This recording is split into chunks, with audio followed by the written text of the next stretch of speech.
Bienvenue sur Top Invest, la chaîne des top d'investissement. Ici, on parle essentiellement d'entreprises de qualité. Avons-nous une opportunité d'investissement avec Air Liquide? C'est la question à laquelle on va essayer de répondre en se basant sur les résultats financiers ici du premier semestre. Donc, on va essayer de les commenter déjà. Donc, je vais me baser sur cet article-ci pour le faire. Et généralement, quand on publie des rapports financiers, quand une entreprise publie ses résultats, vous devez essayer de comprendre qu'est-ce qui s'est passé, pourquoi ça s'est passé et à quoi s'attendre à court terme. Okay? Quelles sont les perspectives ici? Et voilà, si vous êtes investisseur sur la compagnie, essayez de voir si les informations que vous obtenez vont dans le même sens que l'hypothèse d'investissement de départ. Et je rappelle que quand on prend connaissance des états financiers, il faut également écouter le conference call qui vient avec. OK? Donc, Air Liquide confirme ses objectifs pour 2024 après un premier semestre conforme aux attentes. Donc, le spécialiste de gaz industriel Air Liquide a confirmé vendredi ses perspectives pour 2024 après avoir publié des résultats conformes aux attentes des analystes au titre du premier semestre. C'est un business prévisible. Et donc, déjà, juste par rapport à ça, on aime ça. Et quand je dis que c'est un business prévisible, on va faire simple. Hein? On regarde du AI, Air Liquide, l'air liquide. Nous avons à peu près ceci. Du point de vue bénéfice net, vous remarquez ici que c'est presque une ligne droite. Du point de vue free cash flow, on est à peu près sur la même tendance. Dans tous les cas de figure, ici, ça pourrait s'expliquer par soit un besoin en fonds de roulement ou bien un investissement massif dans l'outil de production. Après, on peut aller vérifier ici par rapport au CAPEX parce que dépendamment ici de... Comment on appelle ça? Si vous avez l'habitude de lire les états financiers, okay, vous pouvez à peu près savoir qu'est-ce qui peut influencer une donnée. Par exemple, le free cash flow peut être influencé par quoi? Le bénéfice net peut être influencé par quoi? C'est pas de la magie, les amis. C'est une habitude. Donc, à force de lire les états financiers, vous commencez à développer cette habitude-là. OK? Donc, et c'est à la portée de tout le monde. Si vous voulez faire le travail nécessaire, bien sûr. Donc, ici, vous remarquez que le CAPEX a tendance à augmenter année après année. Et il est plutôt... Et c'est bien de voir que le CAPEX augmente. Enfin, quand je dis c'est bien. L'information n'est pas complète si vous ne regardez pas le CAPEX par rapport aux revenus. Et vous remarquez quoi? Le CAPEX par rapport aux revenus est plutôt stable. Et on aime ça. Si on avait une information totalement différente, c'était pas l'idéal en tout cas. Bref. Pour revenir ici, donc je mentionnais ici que c'est un business assez prévisible parce que vous pouvez le voir ici que les bénéfices ont tendance à être très stables dans le temps. Même s'ils sont de plus en plus élevés, ils sont avant tout stables. Donc c'est-à-dire que on peut s'attendre à ce que les bénéfices nets de 2023 soient à peu près les mêmes en 2024 pour commencer. OK? Donc je vais revenir ici à l'article. On va continuer à le commenter. Donc moi je peux me permettre de commenter un article. D'accord? L'article ici ne veut pas dire que l'article ici ne remplace pas les états financiers ou bien la lecture l'écoute des conférences call. D'accord? Moi, je le fais parce que je peux le faire. D'accord? Je peux à peu près déduire certains éléments ici. Et s'il faut fouiller plus loin, s'il y a des éléments ici à prendre en considération ou bien, voilà, si c'est juste du verbiage ici, je peux également vous le mentionner. Parce que beaucoup de personnes ici se limitent uniquement à ces articles-ci parce que je comprends que les rapports financiers, quand on est débutant, ça peut sembler fermé ici, mais c'est une question de pratique. OK? Donc, Air Liquide est confiant dans sa capacité à augmenter à nouveau sa marge opérationnelle et à réaliser une opération du résultat net et récurrent à change constant. Donc, en 2024, donc ça c'est sans prendre en considération la variation des taux de change. Hein, quand on dit à change constant, donc c'est qu'avec déjà un ajustement. Et donc, quand on dit ici qu'on a la capacité d'augmenter, on est confiant par rapport à la capacité d'augmentation aussi de bénéfices opérationnels. Et donc, on parle ici de l'EBIT. OK? Et donc, quand on regarde les marges d'EBIT ici, et c'est bien de regarder les marges d'EBIT en prenant en considération une certaine médiane, et vous pouvez le faire ici gratuitement avec Coifin. 20 ans, on a quoi? 15,95%. 10 ans, nous avons combien? 16,35%. En 5 ans, nous avons combien? 16,61%. 3 ans, nous avons combien? À peu près 16,28%. OK? Donc, vous remarquez, sur 3 ans, ça a légèrement diminué. OK? Mais on reste à peu près sur une tendance, on va se dire ici, attention, j'ai pris les 12 derniers mois. Sur 3 ans, il faut prendre en yearly, c'est une erreur. Sur 3 ans, ça donne 16,83. 5 ans, 16,83. 10 ans, 16,50. 20 ans, 15,75. Donc, on a une augmentation. Et c'est une bonne chose. D'accord? C'est une bonne chose. Donc, revenu augmente. Marge opérationnelle augmente de plus en plus. Et qu'est-ce qui influence l'augmentation de la marge opérationnelle alors que la marge brute reste stable? Tout simplement, ça veut dire que l'entreprise est de plus en plus efficiente. Donc, elle arrive à générer un peu plus de revenus tout en gardant ici les dépenses opérationnelles plutôt stables. Donc, les dépenses opérationnelles évoluent moins vite que le revenu. Enfin, les dépenses opérationnelles, la croissance est moins élevée que la croissance des revenus. Et vous pouvez le voir ici avec les bits. Si on prend les bits ici en CAGR, où est-ce qu'on a ça? CAGR. Je cherche les bits ici. Et bits en CAGR, on a ceci. Je vais prendre les 10 dernières années. Ici, on a le revenu en CAGR. Je vais prendre un peu ça ici, les 10 dernières années. J'espère qu'on aura à peu près la même information. Voilà. Je mets le même graphique. Sur 10 ans, le revenu est en croissance moyenne de 6%, alors que le bénéfice opérationnel est de 6,5%. Quand vous avez une croissance de 1% des revenus, ça ne veut pas forcément dire que vous avez une croissance de 1% des bénéfices nets. Non, vous pouvez même avoir une croissance de 10% des bénéfices nets.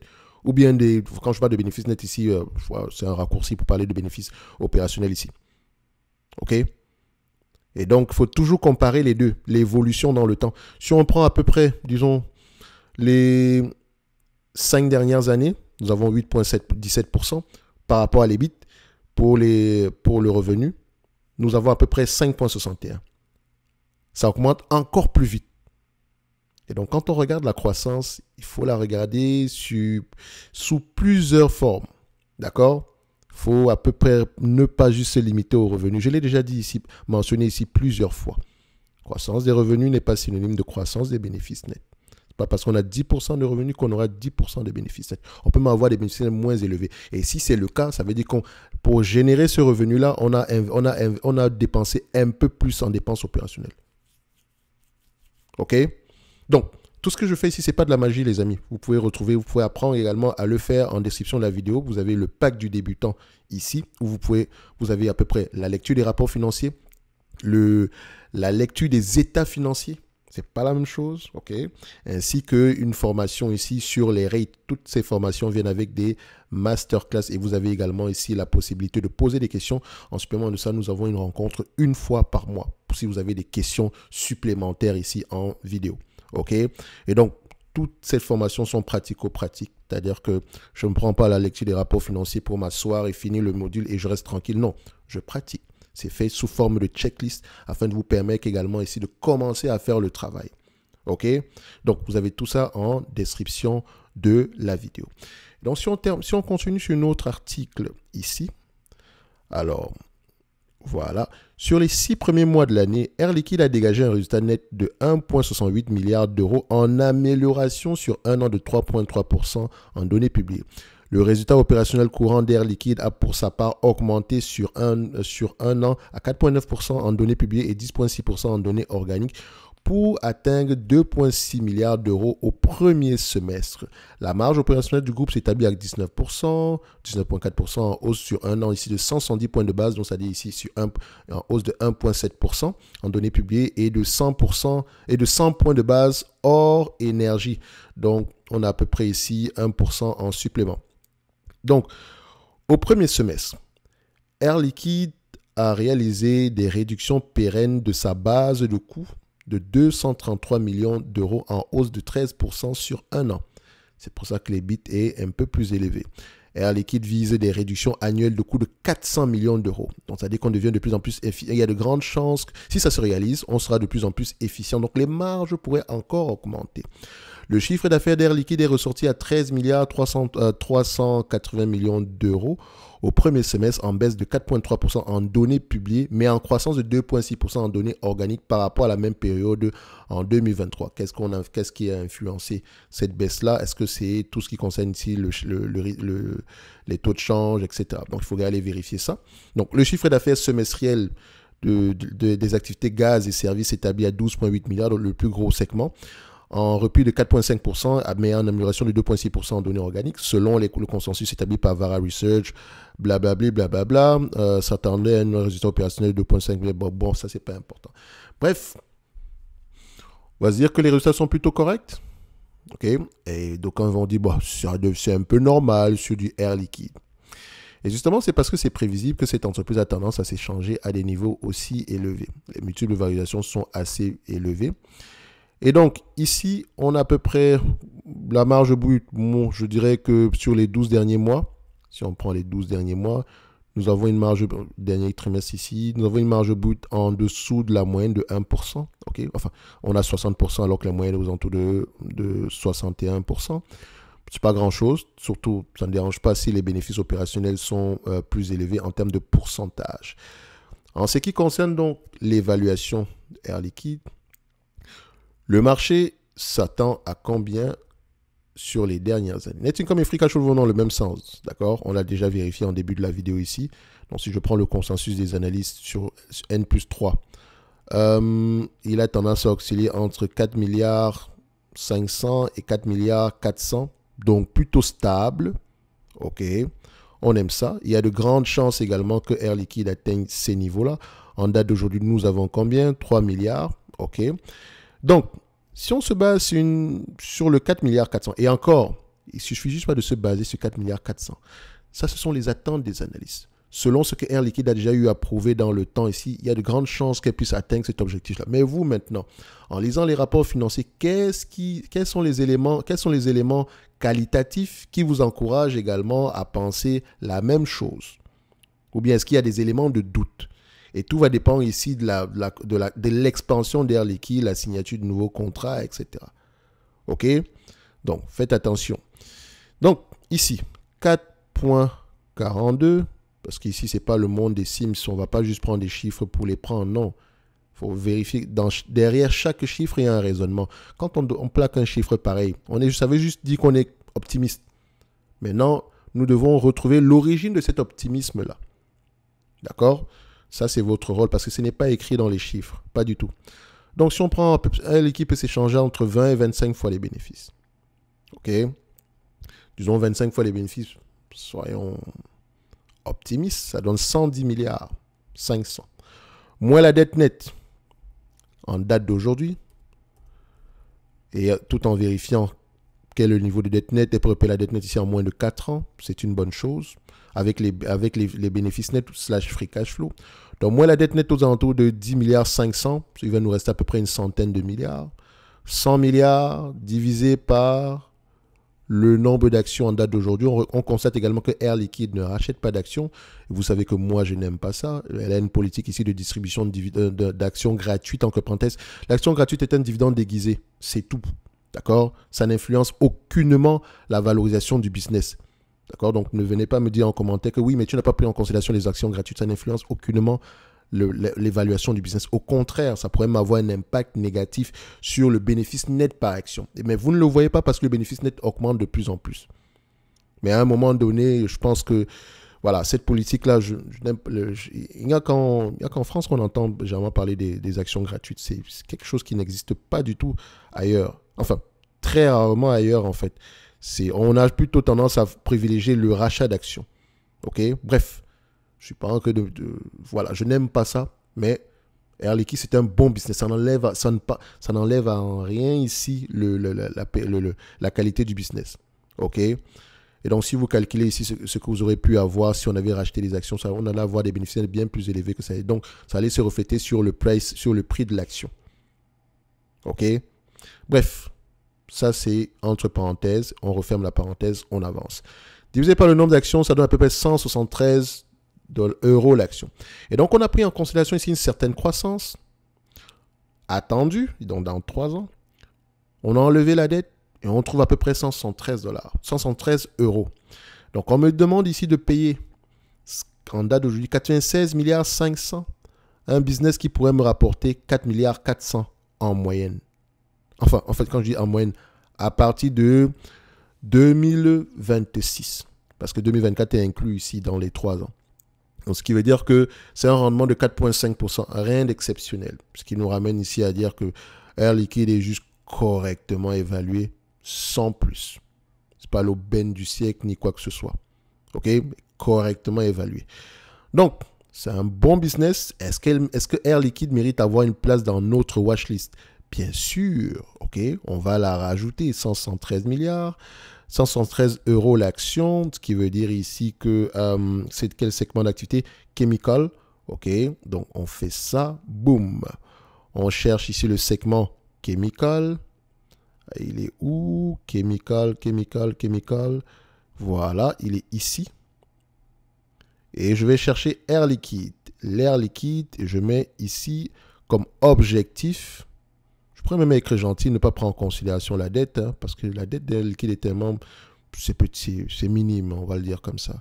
Et si on arrive à générer du 4 milliards ici, tout en gardant à peu près le même niveau de dette, parce que techniquement, pourquoi est-ce qu'elle prendrait plus de dette? On sera à peu près à 400, on sera à peu près à 100, on pourrait atteindre ici, on pourrait acheter la dette ici, repayer la dette ici en moins de 2 ans et demi. D'accord? Alors que présentement, c'est à peu près moins de 4 ans. OK? Donc, si je mets 113 $, bon, après, je préfère je vais l'ajuster comme tel ici. On va le mettre, on va donner à peu près ce qu'on avait, l'objectif qu'on avait normalement ici. Donc, ça va nous donner combien? Divisé par ça. Enfin, ça donne 173 $. OK? On va le mettre ici. Euros. Donc, 1, 7, 3. Et on remarquera que, oh, on a quelque chose d'assez intéressant au prix actuel. OK? On a quelque chose d'assez intéressant au prix actuel. Air Liquide est sous-évalué de 3,39%. Et je sais que si j'ai accès à la watchlist, je pourrais retrouver la vidéo ici, histoire de voir quels sont les éléments qui ont été pris en considération dans l'évaluation quantitative. D'accord? C'est un très, très bon business. D'accord? Et donc, en description de la vidéo, vous allez retrouver le service Top Premium. Et vous pouvez retrouver la watchlist dépendamment du service Top Premium. Et je rappelle que le 28 du mois de juillet, le prix sera complètement différent ici. Donc, si vous allez voir après le 28, le prix affiché ici sera complètement différent. D'accord? Donc, la watchlist, en description de la vidéo, vous pouvez également avoir accès aux notes d'analyse sectorielles, aussi aux notes d'analyse sur les entreprises qui, moi, m'intéressent, ainsi qu'avec le suivi derrière. Donc, si j'ai une idée d'investissement, je vous propose ici la note d'analyse et je fais le suivi de la compagnie trimestre après trimestre. Vous pouvez également demander des demandes d'analyse quantitative, demander même des calls ici pour qu'on analyse vos actions. D'accord? Quand je dis analyser vos actions, je ne vous recommande pas d'acheter telle ou telle action. Non. J'écoute le raisonnement derrière chaque achat. OK? Et on essaye d'en débattre au-delà des chiffres. Et si je connais la compagnie, tant mieux. Si je ne la connais pas, je pourrais vous orienter ici vers le questionnement également. OK? Parce que c'est à vous de découvrir si c'est une opportunité ou pas. OK? Mon rôle ici, il faut bien que ce soit bien cloisonné ici. Je ne donne pas de conseils d'investissement. OK?